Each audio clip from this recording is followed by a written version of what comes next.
আজ ১৬ জুন ২০১৭ রোজ শুক্রবার। আমন্ত্রণ আরাকান টিভি বাংলা সংবাদে, সাথে আছি আমি আরিফিন সিদ্দিকী। শুরুতেই সংবাদ শিরোনাম। মানবাধিকার ইস্যুতে বার্মাকে চাপ প্রয়োগ করতে অস্ট্রেলিয়াকে অ্যামনেস্টি ইন্টারন্যাশনালের আহ্বান। এবং কারাবন্দী রোহিঙ্গা শিশুদের সাথে মানবিক আচরণ করতে বার্মাকে আহ্বান জানিয়েছেন ইয়াংহি লি। শুনছিলেন শিরোনাম, এবারে বিস্তারিত। যুদ্ধাপরাধ ও মানবাধিকার লঙ্ঘন রোধে বার্মাকে চাপ প্রয়োগ করতে অস্ট্রেলিয়া সরকারের প্রতি আহ্বান জানিয়েছে আন্তর্জাতিক মানবাধিকার সংস্থা অ্যামনেস্টি ইন্টারন্যাশনাল। সদ্য প্রকাশিত এক প্রতিবেদনে মানবাধিকার সংস্থাটি এই আহ্বান জানায়। প্রতিবেদনটিতে বলা হয়, বার্মায় ক্রমান্বয়ে বেড়ে চলেছে মানবতা বিরোধী অপরাধ। দেশটিতে আন্তঃকোন্দল ও গৃহযুদ্ধ লেগেই আছে। বিচার বহির্ভূত হত্যা ও মানবাধিকার লঙ্ঘন দেশটির পরিবেশকে অস্থিতিশীল করে তুলেছে।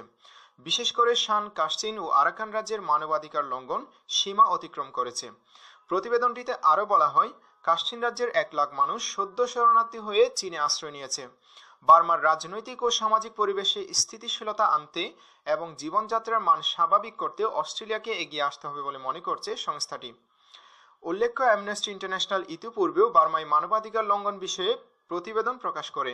ওই প্রতিবেদনে আরাকানে রোহিঙ্গাদের উপর দেশটির সেনাবাহিনীর চালানো হত্যা, ধর্ষণ, অগ্নিসংযোগ, আটক ও নিধন কার্যক্রমের বর্ণনা দেয়া হয়েছে।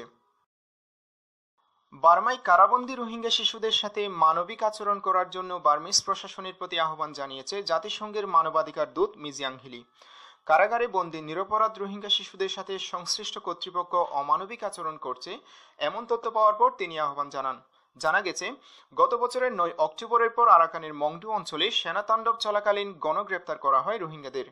এ সময় শতাধিক রোহিঙ্গা শিশুকে আইনশৃঙ্খলা রক্ষাকারী বাহিনী আটক করে, যাদের বয়স ১০ থেকে ১২ বছরের মধ্যে। ঘটনার অর্ধ বছর পেরিয়ে গেলেও কারাগারের অন্ধকার প্রকোষ্ঠ থেকে তাদের মুক্তি দেওয়া হয়নি। আটক শিশুদের কয়েকজন অভিভাবক জানিয়েছে, কারাগারে রোহিঙ্গাদের সাথে বৈষম্য নীতি প্রয়োগ করা হয়। জাতিগত ও ধর্মীয় ভিন্নতাকে সামনে নিয়ে কয়েদির প্রাপ্য অধিকারটুকু থেকেও বঞ্চিত করা হয় রোহিঙ্গাদের।